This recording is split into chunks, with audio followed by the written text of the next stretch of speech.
in 1 hour.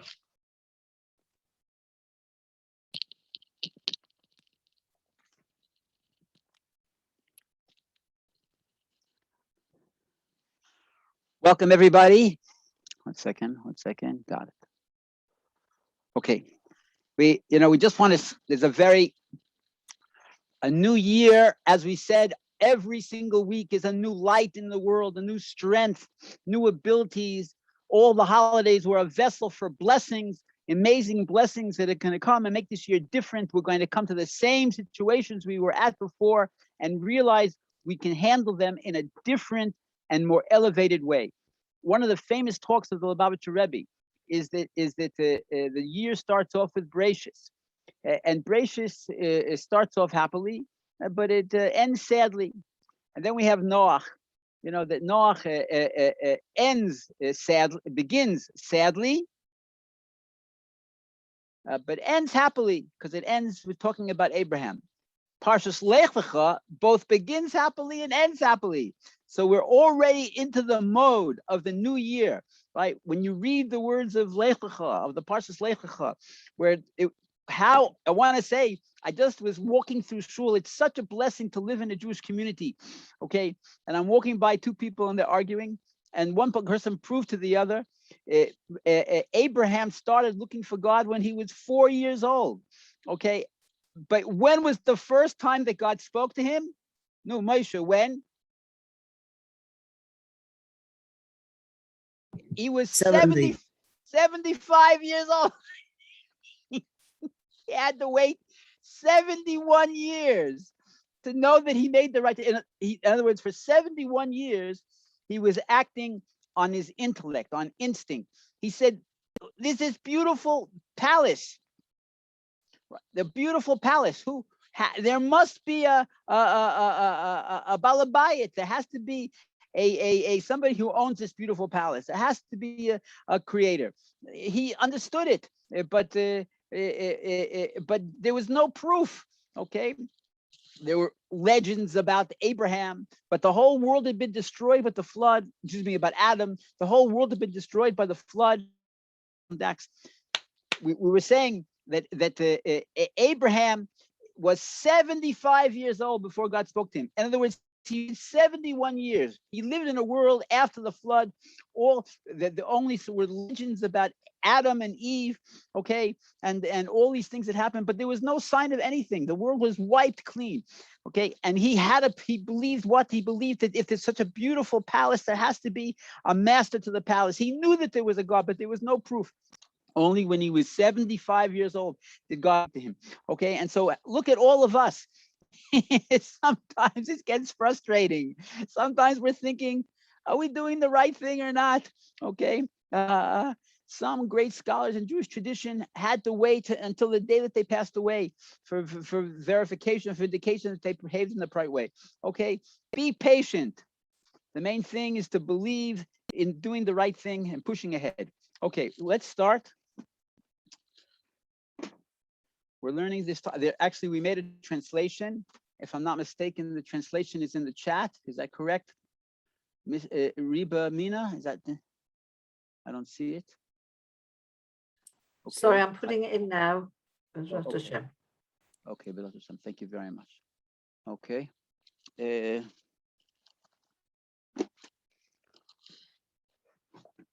Just one second. Thought together with. Okay. I'm going to start with a story, a Baal Shem Tov story, which you'll see later. That's not connected to what we're studying tonight. But until 5 minutes before the class, I thought it was connected, and so I was so happy that I found a story that was connected. But we have another story that's connected. We're going to tell it at the end. The story is the Baal Shem Tov. It was on Rosh Hashanah, and the students of the Baal Shem Tov. Again, we said it many times. The Baal Shem Tov had two different kehilot. There was one One with the simple people, the people of Mezabuz, people that were drawn to the Baal Shem Tov because of his great charisma and his great Ahavas Yisrael, his love of his fellow Jew.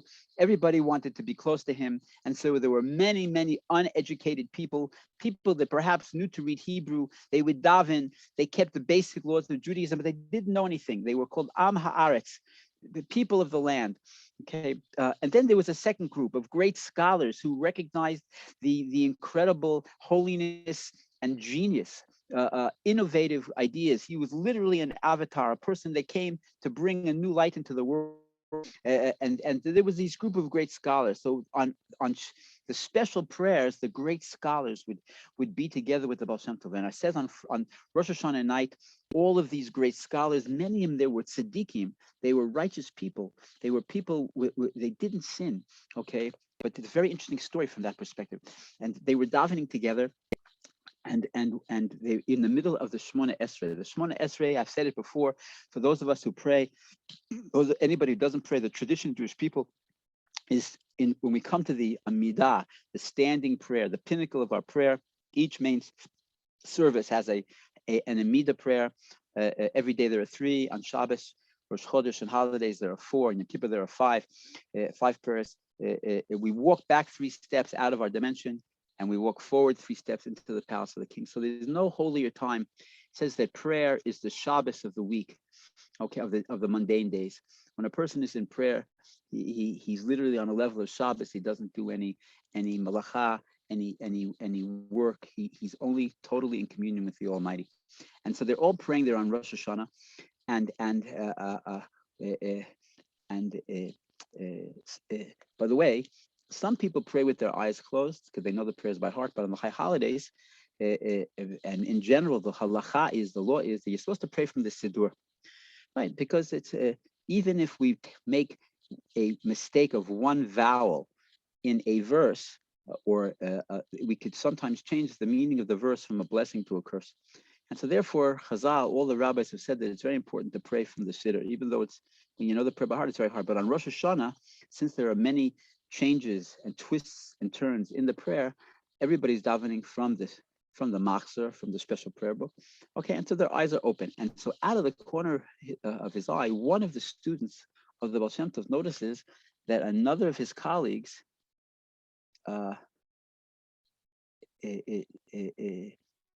is lifting up his snuff box. They had snuff, right? They were into, a lot of people were into snuff, and it fell to the ground. He lifted it up. Okay, it doesn't say in the story whether he actually it took a sniff from the snuff in the middle of the Amidah, but the person watching him had the impression that he did, and he right away thought, that's terrible. In the middle of the holiest part of the Rosh Hashanah, of the high holiday services, here's a person that's using snuff, a physical thing, and he was very upset with that other person. Okay, by the way, even though we learned last week that when you see something negative in somebody else, you're supposed to realize it in yourself, but perhaps he hadn't learned that from the Baal Shem Tov yet. He saw this thing, and because he himself was a righteous person, he was a person with tikkun amidus. He had repaired the many of the negative things about himself. His thoughts went right to heaven. And because of that, there was a kitrug, there was a negative decree, a tragic negative decree made against this other person. I hope I'm being clear. If I'm not being clear, ask me. Right? And the Baal Shem Tov experienced in a visceral way this entire thing, and he immediately sent his soul up to heaven to try to negate the evil decree against the other person, because it was in fact a mistake. The person had only been lifting up the snuff box that fell to the ground, so as not to interfere with his concentration in prayer. Okay, and it was a mistake or a misjudgment on the sake of the other person. But he couldn't take away the decree. He worked all through the 10 days of Tshuva. He worked all through the 4 days between Rosh Hashanah and Yom Kippur, between Yom Kippur and Sukkot. He worked all through Yom Kippur. Finally, on the night of Hoshana Rabbah, he managed to have the heavenly court say that if the person themselves, the prosecutor, the person that had the bad thoughts, if he would think good of him, then they would nullify the decree. So the Baal Shem Tov goes into the study hall, and it's Hoshana Rabbah. So there's a Hoshana Rabbah. Okay, it was about 2 weeks ago. Hoshana Rabbah. The custom is to read the entire book of the last book of the Torah, Devarim, and to say the book of Psalms. And so all of the students were there in the study hall.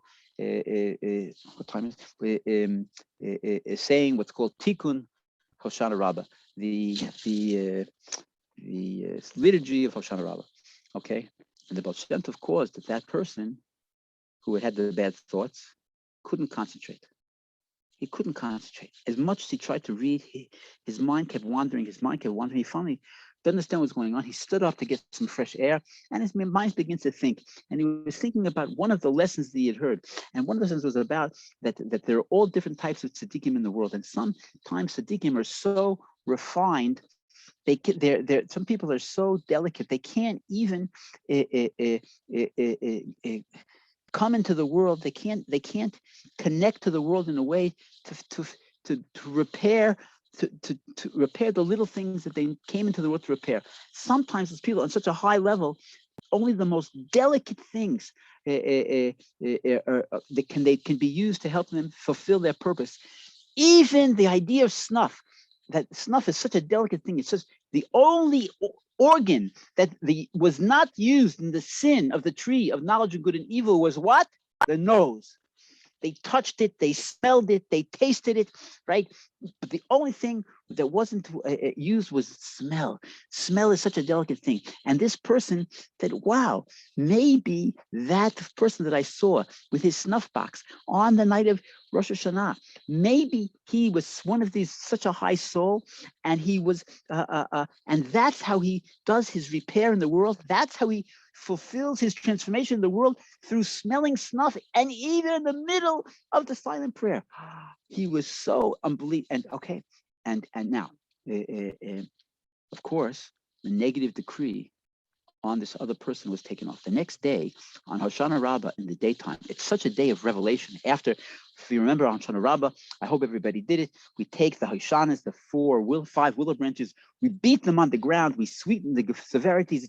It's literally the opening of all of the channels for the happiness of Simchat Torah and the coming new year. So after the morning prayer, the Baal Shem Tov, who was able to see or olam, the light of the world, he could see from one end of the world to the other. What he would do was he would be in such a high conscious level.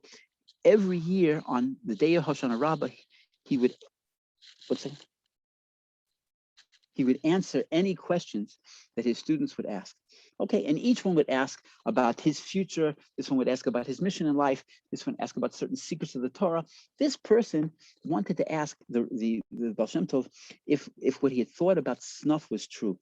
And so the Baal Shem Tov said, tell me what you thought. And he told him this whole thing that's for very high souls. They can only do their tikkun, their repair, by very delicate things, and that's what to smell something. By the way, an example of that, we have that in our own lives. Sometimes our tikkun, sometimes a husband and wife are the tikkun. Sometimes a person comes into the world to change the world through their work, right? I feel Ascent is the way that I came to change the world. Sometimes a person has a very, very subtle thing to change in the world. Okay, it could be, it says that sometimes a person comes into the world for 60, 70, 80 years just to do a favor for another person. It could be a smile on a street corner to a stranger in difficulty. That's the entire reason why a person was brought into the world. Okay, and so this is what he explained to the Baal Shem Tov. The Baal Shem Tov said, okay, go on, tell me the entire thing. And the person went through the whole story, right? And how he had his big thoughts, and now he thought positive about him. And the Baal Shem Tov told him that, in fact, you should know that a terrible decree was made against this person because of your thoughts, and because you thought positive about him. Therefore, the decree was taken off, and we all, the Baal Shem Tov said, for future generations, we have to all be careful about what we think about another person, because thinking positive about them can bring them to great heights, and thinking negative about them can bring them to terrible depths. Okay, thank you very much. Now we're going into back That took way too long, but Hashem will help. Look inside, please. We did do a translation this week, and I hope it's there. Okay, for those who prefer a translation, let's just see if it's there. I don't see it, but it's there. It's in a Word file. Oh, it's in a Word file. Okay. So let anybody who, what happened to me here? I made my, wait, close this. No, cancel. How do I get out of the chat? Ah, got it. Okay, doesn't matter. Okay, look inside, please. Tzaddik Aleph. Click chat and you get out of chat. I'm sorry, what? Click chat and you'll get out of chat. No, it's not. Oh, I see. What do you mean here? Chat. No, it's not. And I just want to make my screen bigger. Just 1 second. Ah, there it is. Okay, thank you. Everybody, please look inside or use the English translation. If you don't have the English translation, put a note in the chat box and my assistant will send it to you somehow. It says, Mea Baal Shem Tov, from the Baal Shem Tov. It says, Perish Pasuk. It says in Mishlei. It's the 10th chapter of Mishlei. And truth is, it's so beautiful. Mishlei is Proverbs. It's the 10th chapter. And says the whole chapter, it begins by saying these are different advices that King Solomon said that he wanted to share with people. And each one is an amazing, different, not 10th, 9th chapter, I'm sorry. I want to say we're going to learn the 10th verse, but the 9th verse is, Re'eh Chayim im Isha Asher Ahavta. It says, experience life with the woman you love. Wow, what an advice. Okay, so everybody can interpret it their way, but the way that Chazal, the way that the rabbis interpreted it is, who's the woman we all love? Even the women. What's the woman in our life? That's the Torah. The Torah is the woman that we love. See the world through the eyes of Torah. Wear Torah glasses. And that's exactly what we're going to speak about today. That's the 9th verse. What does the 10th verse say? The 10th verse says like this. It says, Kol asher tinsa yodcha la'asais, everything that is in your hand to do, bekochach aseh, do it with strength. Don't hold back. Push ahead. Don't be, I just was looking up, I had to look up Carlos Castanado for something. You're all too young to even know who he was. But he was an author that was very big when I was in college. And he talks about this whole warrior philosophy. When death is the hunter, there's no time for hesitation, only for decisions. Okay, we live in a world of action, and that's what he says. That everything that's in your hand to do, but do it with strength. Do it. Push ahead. Don't let anything hold you back. He says, why? Because there's no accounting. There's no consciousness. There's no wisdom in the grave. Once you're dead, it's over. There's nothing to do. Okay? That we're all going to end up in the grave. If you don't act, then that's what it says. We say it in Kiddush on Friday night. I said it, I think, last week.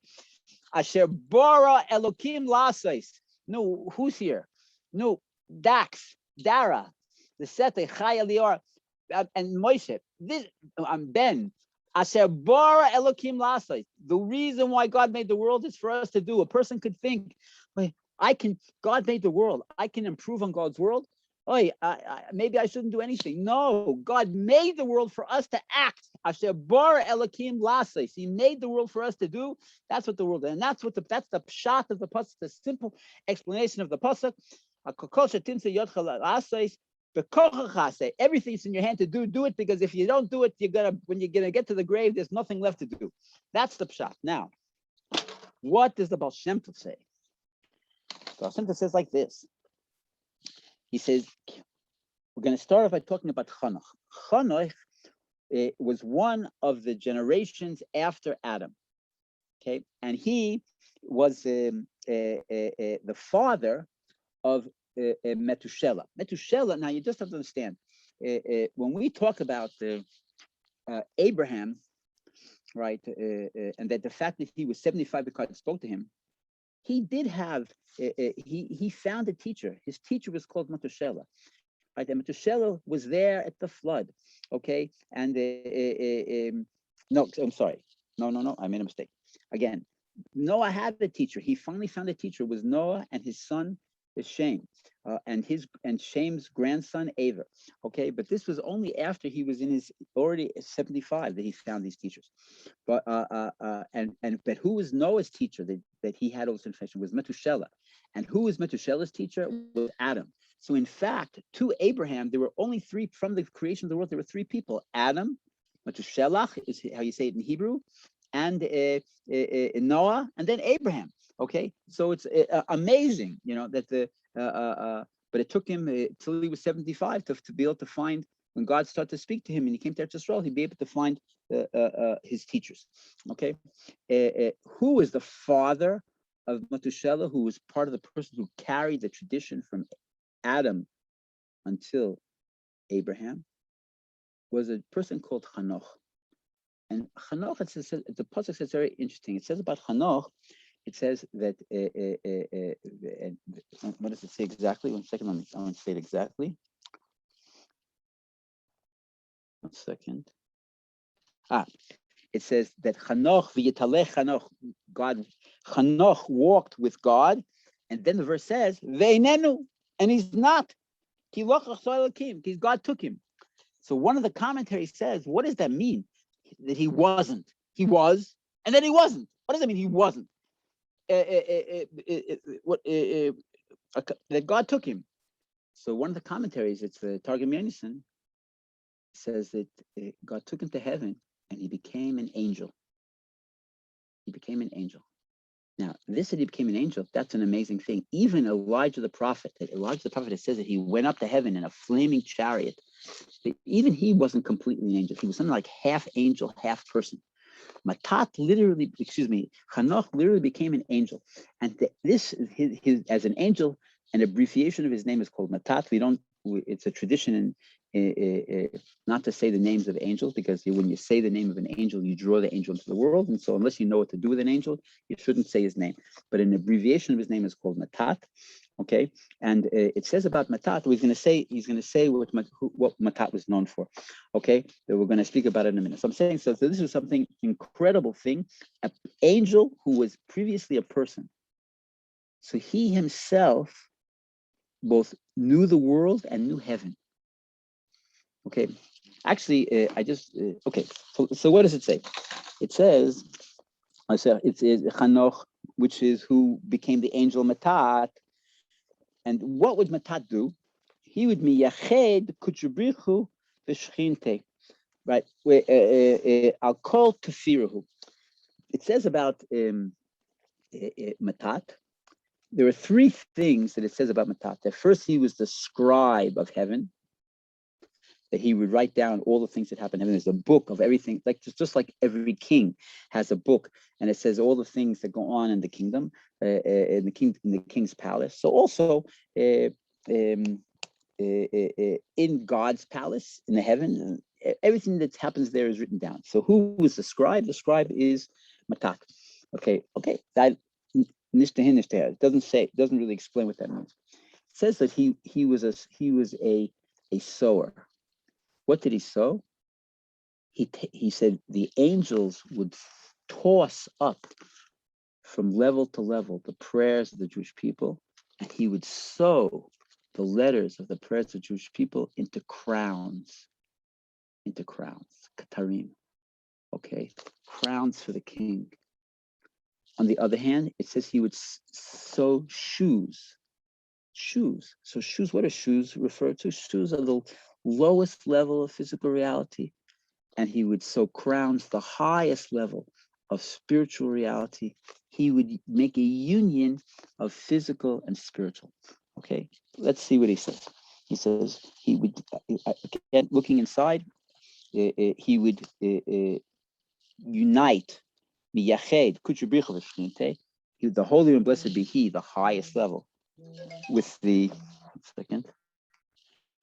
lowest level, okay, with the Shechinte, with the indwelling of God. I'll call tefirahu on every sowing, right? Now, how do we understand that? What does that have to do with you and I, each of us here? Okay. The question is, we live in a world. The word for world in Hebrew is olam. Olam from the word helem, hidden. We live in a world where godless is hidden. What's our dream? Our dream is have our kingdom come in this world. We want heaven now. We want to have heaven, Gan Eden in this world. Okay. Okay. So how do we do it? So we spoke about every single thing that the Baal Shem Tov says is about how to realize spiritual consciousness in this world. 2-3 weeks ago, we were speaking about the idea of to the hamtik gvorot be shorsham, to sweeten the severities in their source. And what did it speak about there? It spoke about there about something difficult is happening. There's a problem brewing. If we will look at that problem and instead of saying, oh no, disaster on the way, train wreck, ding, ding, ding, ding, instead of thinking that, we would think this is a positive thing. That either I find something positive in the negative, okay, right? There's something positive there, right, that I can think about. Everybody understands, the situation, okay? Or I just say, no matter what happens, it's for the good, right? Gam zula tova, this is also for the good. Either one, that I'm happy in the face of difficulty, that's the higher level. That's going to the sphere of binah, of understanding. That I find some positive thing in it. That's called chesed, kindness. That's a lower level. Either way, I'm able to transform the negative into something positive. Okay. In other words, my thinking, he's taking it to a completely different level. He's saying that every aspect of a person's life has to be combining the high level and the physical level. And he's going to say how to do it. He says, person's thought, the person's thought, nikris ein sof havaya. A person's thought in when you looking at the person as a microcosm of spiritual reality, his thought is connected to the infinite, to the divine on the highest level, to God's name of Yud and Hey and Vav and Hey, Havaya. Yud and Hey and Vav and Hey, we're supposed to think about, it's the when we make a bracha, Baruch Atah, we say Hashem, it's really that tetragrammaton, the 4-letter name of God. And what is it referring to? It's referring to we're supposed to think Haya. In other words, the letters are Yud. I hope everybody, we have to have my Aleph base chart. But again, the letters of God's name, the main name of God, the name called the tetragrammaton is the 4 letters are Yud and Hey and Vav and Hey. The word for past in Hebrew is Haya. The word for future in Hebrew is Yihiyeh. Haya is Hey, Yud, Hey. Future is Yud and Hey and Yud and Hey. Present is Hey and Vav and Hey. In fact, those 3 words, past, present, and future, they are all we're supposed to think about when we see God's name of Yud and Hey. And God is transcendent. God is infinite. God is beyond all limitation. So that's what thought is. In the person, our thoughts are an expression of God in his infiniteness. Okay, that's what he said. Machshava nikras ein sof. Machshava, thought is the infinite, connected to the 4-letter name of God, Havaya, Yud and Hey and Vav and Hey. And action, the actions that we do, that's the name of God, Adni, Aleph, Dalid, Nun, Yud, from the word Adon, master, like physical world. When I, and he says, Ukasher, and when a person, Mechaber, when a person joins together my actions with my thoughts, when I'm doing the thing, it doesn't help. I did it yesterday. I gave a quarter to a poor person, and today I think, wow, that was my charity for the day, and I hope it elevates my actions. Too late. Yeah, there's nothing wrong with giving a quarter to a poor person, but the point is you have to think at the time. At the time that I'm doing this, you have to connect the thought to the action. Okay, it says the opposite of that is what's called mitzvahs ish malunda. It's so easy to do things without thinking. What does it mean to do things 1 second. What does it mean to do things without thinking? You know,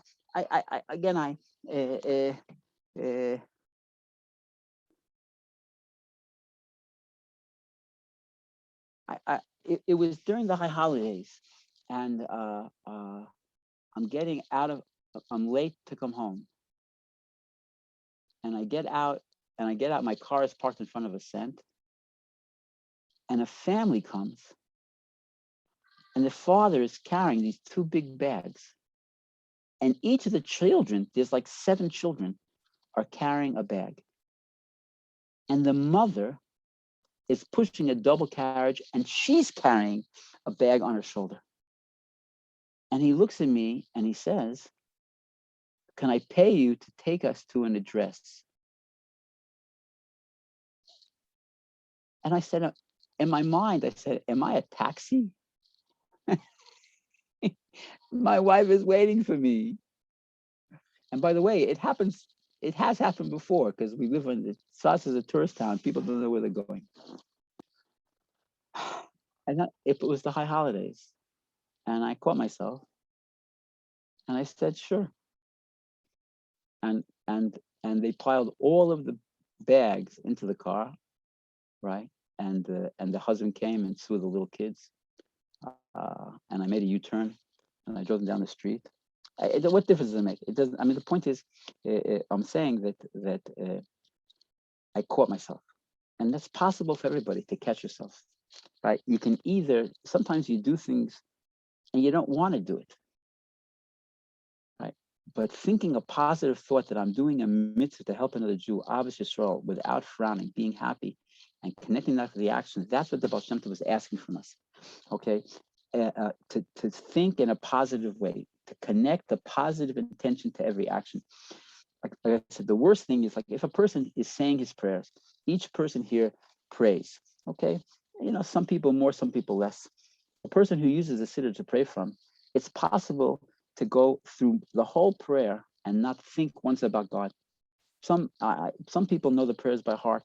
They go on automatic from Matovo Alecha Yaakov until the end of Aleinu, okay? And the biggest enemy of a person involved in spiritual growth is doing things automatically.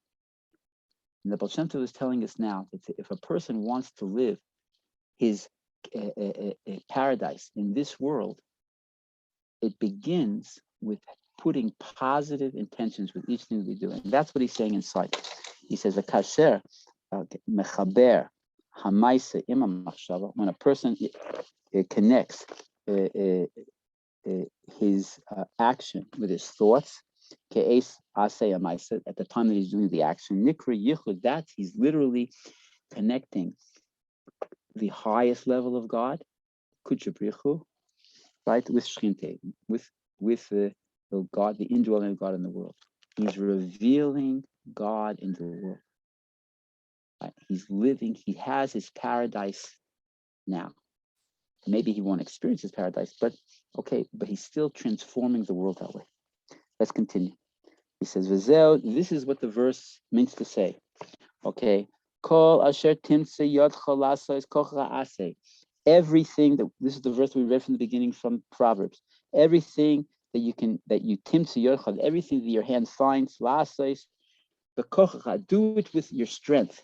Do it with your strength. What does that mean, to do it with your strength? The secret that he's going to reveal now is that the machshava is our thoughts are, what do we use our heads for? We use it for chachma, for wisdom. What is the word wisdom in Hebrew? Chachma. See it inside. Chachma. What's chachma? It's a famous thing from Sefer Yetzirah. Chachma can be broken up into 2 words. Koach ma, the strength of the unknown. Right? Because it says that wisdom comes from God. Right? It's chachma bina das, wisdom, understanding, and knowledge. That snap of wisdom, that bit of consciousness that we that when we think and then when we take it, we develop it in our heads, we understand it, and then it becomes das, it becomes knowledge. That first point is something. It's something divine. It's something from God. That's why wisdom, chachma, is called koachma, the strength of the unknown. So there's that word strength. So when the verse says everything that comes to your hand, do it. What's the verse again? Everything that comes to your hand, do it with your strength. What does it mean, do it with your strength? Strength in Hebrew is koach. Koach is a hint to the word chachma, wisdom. Everything that you do it with your wisdom. Do it with your head. Do it with your positive intention. Don't let any action go with a positive intention. And you know what?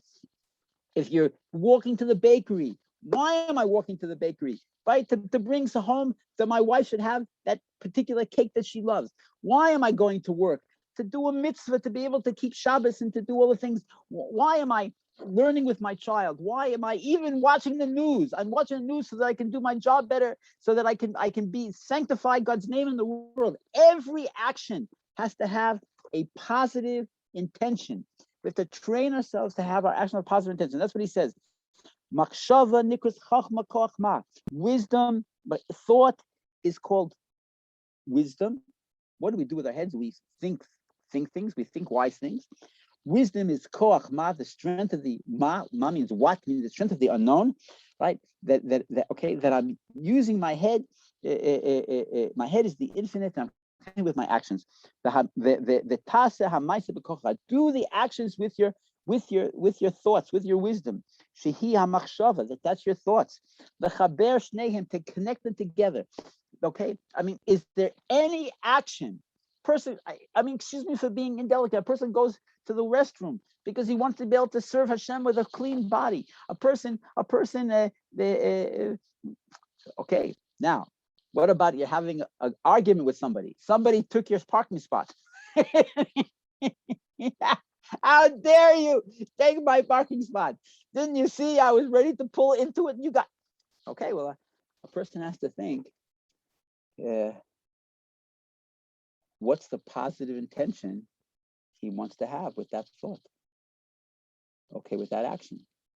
And the fact is, if he can't find a positive intention for that action, maybe he shouldn't be doing it. Okay, that's the other side of what we're saying. Anyway, look back inside. He says now. So I want to read you the rest of the verse. It's very interesting what he says here. I hope I'm being. Does anybody have any questions? I hope I'm being clear. This is. I mean, I'm just gonna. Are you all sleeping? Is anybody there? Dara, are you there? Lisetta, are you there? Is somebody with me? I'm here, but I just got here. Oh, hi, Lauren. Welcome. I'm here. Okay. Am I making sense? Does anybody have a comment? Wait, let's just finish, and then I want to hear some comments. This is what the verse says. Well, first, it's the beginning that we said already. Again, you can all look it up. It's the 10th chapter of Proverbs. The 9th chapter of Proverbs, the 10th verse. Everything that comes to your hand to do it with strength. Again, strength is, let's hear it. What is strength? Strength is your thoughts. Tie your actions together with your thoughts. That's the way to transform the world, to bring the revelation of God into the world now. Okay? Now, so it continues. Because there's no action, accounting, consciousness, wisdom in the grave. You're going to go there. That's how the verse goes. Look inside the writing, what the Baal Shem Tov writes. He says, now, we're towards the end. Again, believe Neder, starting next week, we're going to type up this much better edition that I have, and we're going to, so everybody we can read the same text. He says, what is the ki'ein b'sha'il? The verse says again, there's no, in the grave, there's no, and it gives us a whole list of things. There's no wisdom, there's no accounts, there's no action, there's no consciousness, right? There's nothing there. So he says, you have to understand how to read the verse. He says, Tevas ein, the word ein, it has to be used above and below. This is an expression, and it means you actually read the word ein twice, right? You read it twice, okay? So how do you read? First, you read it like this. Again, how do you read it twice? It says, "Kol asher," every thing that comes to your hand to do it with your strength, with all your strength. Ki ein, right? He says ki ein. If ki ein, and if you don't do it, if you don't do it with your strength, in other words, you don't believe that there should be a connection between your intentions, your thought, and your actions. If you think it's just bubble mices, souls, the Baal Shem Tov is just making it up, okay, and then we're just wasting our time. If you think ein, that it's not a real mode of living, perception of transformation. If you think ein, it's gunish, nothing, then you read it again. Ein ma'aser v'cheshbon b'das v'chachura b'shoyel. Then in the grave, there's none of the things all those things that they're not there. They're not in the grave. They go to waste, right? Okay, they're all lost. Everything is lost. Okay, that's what he's saying. Look inside.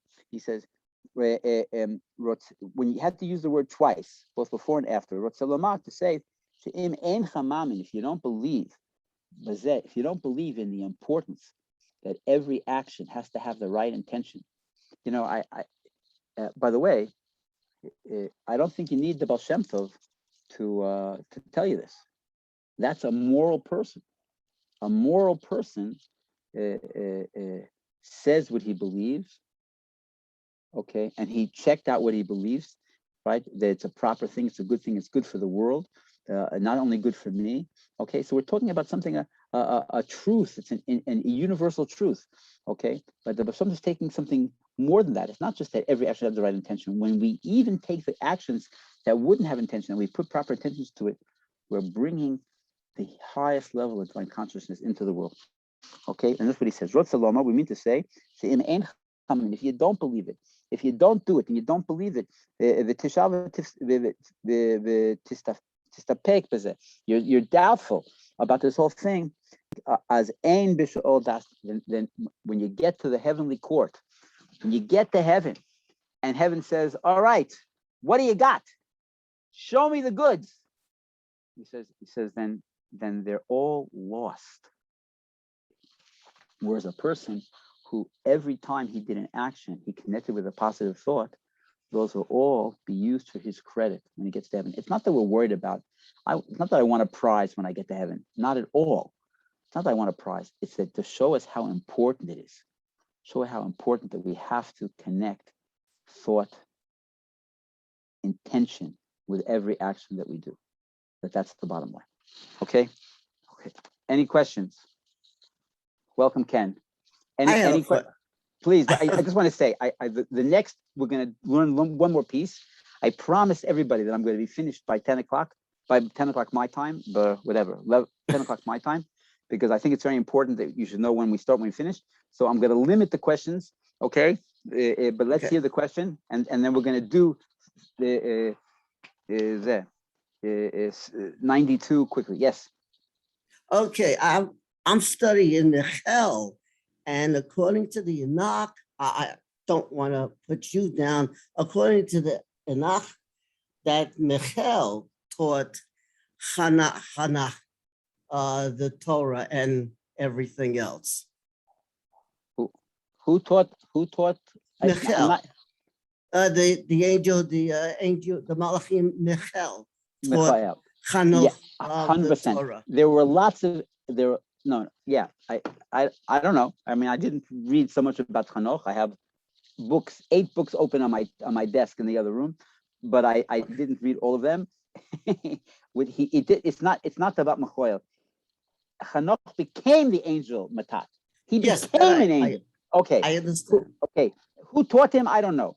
But Michal. He wasn't Michael. Okay. But he wasn't. My point was, he wasn't part of the main chain of moving of the divine information. It went from Adam, okay, to okay. I mean, I'm sure that Hanoch taught his son Methuselah. I'm sure he was his main teacher. So Methuselah had all of Hanoch's action. And then Methuselah was the one who taught Adam and Shem, and Adam and Shem taught Abraham. That was all I was saying. Okay, that's all. But whoever, Hanoch, I'm sure he had the best teachers, and you and I also have the best teachers, Moshe. Okay, let's go. All right, do we have, come on, 7 minutes to go. Let's, with this 1 second, where are my notes? If I lift anything out, 1 second. Because didn't Hashem bless Michael with our Chumash? He's the prince of the Torah, no? You know what? I can't do it now, but there's a book called Okay, Sefer Chanoch. no problem. In Sefer Chanoch, it says that at the time that Chanoch lived, there was a battle between the Nephilim, these fallen angels, right? Yes. And the heavenly angels, the 4 heavenly angels of Michael and Gabriel and there were 4, right? There was a whole battle. It's like a Tolkien story. It's unbelievable. Okay, but I didn't learn the whole thing, so I can't speak about it in an intelligent way. But there's a lot more depth that we're talking about. Let's go inside. We're looking at Tzaddik. Wait a minute. I can skip Tzaddik Beis. Does anybody else have any questions? No. Okay. Welcome, Daniel. Also, thank you very much for coming. Okay, here we go. We just spoke. Tzaddik Beis is about Rotzav V'Shuv. We spoke about Rotzav V'Shuv also 2 weeks ago. Rotzav V'Shuv is one of the almost unbelievable. It's advance and retreat, and where we learned about it before, it was talking about that it's the paradigm of life. You're always jumping 3 steps forward, 2 steps back, and the reason that the Baal Shem Tov revealed that we're coming 2 steps back is why a person shouldn't think it's a decline. It's not a decline. It's a retreat for the sake of the next advance that he's going to make. But right, and that why does he have to retreat? First of all, you can't stay in advancing all the time. You have to integrate. But there was another thing that he said, unbelievable, that we're retreating to pick up the sparks that we had left behind, that we couldn't elevate before. And even though it feels like a retreat, even though it feels like I'm losing it, it feels like everything is falling apart, it feels like I'm going down, but really the purpose of going down is for the sake of the elevation that comes afterwards. And a person has to realize that he's going down because he's supposed to collect the sparks that he left behind, and that's why when we're in the advanced stage, we have to work on ourselves to imprint the advanced consciousness into our head, that when we go back, we don't get stuck there. That's what he said before. Now he's saying something else. He's saying Inyan Rotzav V'Shuv. By the way, I can't do it. What time? With 5 minutes left. I just want to blow you away. But if you took our Aleph base Gematria sheets from last week, and you'll look at the word Rotzav V'Shuv, how it's written in the text here, okay, and you'll do the gematria of Rotzav V'Shuv, right? Reish is 200, Tzaddik is 90, Vav is 6, Aleph is 1, which is 297, right? And then V'Shuv, Vav is 6, Shin is 300, and Vav is 6 is 312, and 2 is 314. You put together 314 and 297, and what do you have? Okay, unless you knew in advance. But I want you have to figure it out. Dara, you have to figure it out. Daniel, Dax, you must figure it out. Okay, you have to figure it out yourself because you only get it when you figure it out. Rotzav V'Shuv is Gematria 611. What else is Gematria 611? Moshe, do you know? 611 is the numerical value of the word Torah. Tuf is 400. Vav is 6. Reish is 200, is 606, and 5 is 611. Rotzav V'Shuv is the same numerical value as the word for Torah. It's the entire Torah. It's the paradigm of life. We push ahead 3 steps and we fall back 2 steps. 3 steps forward, 2 steps back. That is life. You can't be running forward all the time. You have to integrate. And the reason why we have to integrate is to pick up the sparks that we left behind and to get ready for the surge forward, to grab the tow rope on the ski slope and let it haul us up again. So let's look inside. Oh my gosh, it's quite quick actually. Inyan Ritzav Shuv. What's the idea of Ritzav Shuv? Right? It's the Baal Shem Tov says it's even in the physical world. Right? He says, "Heve mitchameim keneged oren shel chachamim." It says in Pirkei Avos that a person should warm up keneged the light of the wise.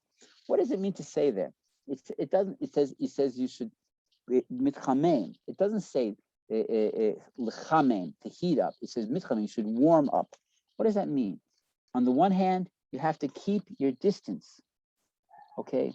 You have to, from the wise people, right? You have to keep a distance, right? Don't be warm. To keep your distance. On the other hand, and don't keep your distance on the one hand, and the other hand, don't get too close. Don't get too close because of the firing embers of the coals of the wise men. You have to be careful of the coals that you might burn. In other words, he's saying that Rotzav Shuv is part of life. It's just a part of life. Okay, and we have it in every aspect, even in a what do we say? It's just so interesting. In English, we say that distance. Everybody, come on, what is it? Distance makes the heart grow fonder, right? And what's the other side of that expression? How does it say? When you're too nudgy. Familiarity breeds contempt. Familiarity breeds. Oh yeah. I hate the word contempt. Almost, it's my most unfavorite word. Familiarity breeds contempt, right? And distance makes the heart grow fonder. So interesting. What are those expressions? That's rotzu v'shuv. That's advancing and retreating. Okay, it's a part of life. Okay, and a person has to, right?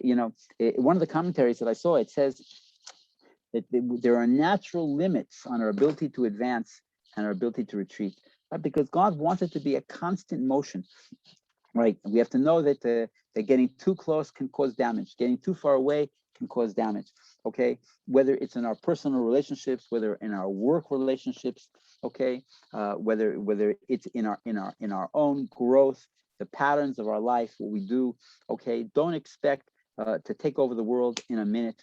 Okay, everything has its level. If you got to a high level, okay, know that there's much more to do, but there's also going to be that retreat also. That's part of life. And okay, and he brings it from the advice of the ethics of our fathers, that he says both: don't get too close to the wise, and don't get too far away. Okay, Shavua Tov, everybody. Exactly 10 o'clock. Okay, I'm going to take 2 questions. But what's a second? I'm sure I left out a million things. Oh, it's 1 second.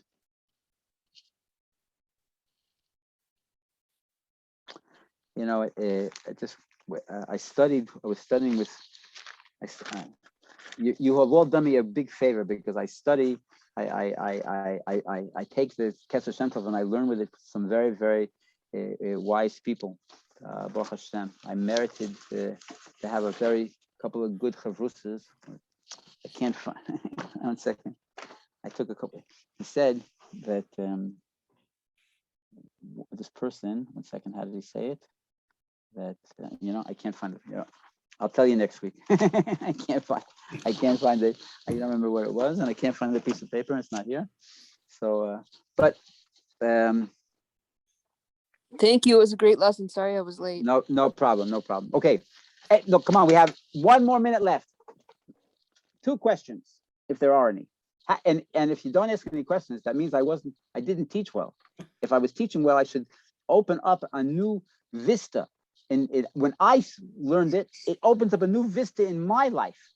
I'm every time we study together, I feel I was injected with with incredible new koiches. Okay, so it opened up a whole new vista for me, and I apply it. You know what? If you don't have any, I'm going to tell you a story. A week after Simchas Torah, last week, I began to feel the shuv. I was beginning to feel doubts. The same euphoria that carried me through the whole week after the holidays, right? I felt, I just didn't have the same thing, and I said, "Wow, this is exactly what we taught. That I'm having the retreat, I'm having the shuv, okay." And even though the rotzu is about me, about my consciousness, the running ahead, that's about what I want to attain, and the shuv is really about God. It's about taking it and integrating it. But you feel so distant. So I feel the smallness, kadness of moichin. Okay, and I really wasn't sure how to handle it exactly. And then the mail came, and on top of the pile was a thick letter from an office that I was dreading. I thought it might come, and there it was. It was the letter that I was dreading, and it wasn't just a letter. It was thick. It was thick, like a thick. It was like this. It was thick. And I'm saying, oh my God, this is the worst. How bad can it get? And then I remembered what we studied about about the Lahamti Kedinim B'Shorsham. And so I held the package in my hand. There was one of the secretaries in Ascent was sitting there. She thought I was losing it a little bit. I'm holding the thing in my hand, and I'm thinking positive things. I'm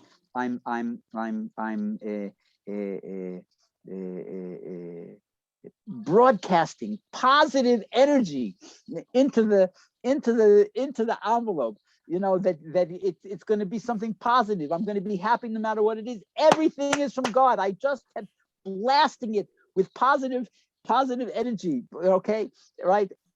Okay, and then I opened it up, right? And what was it?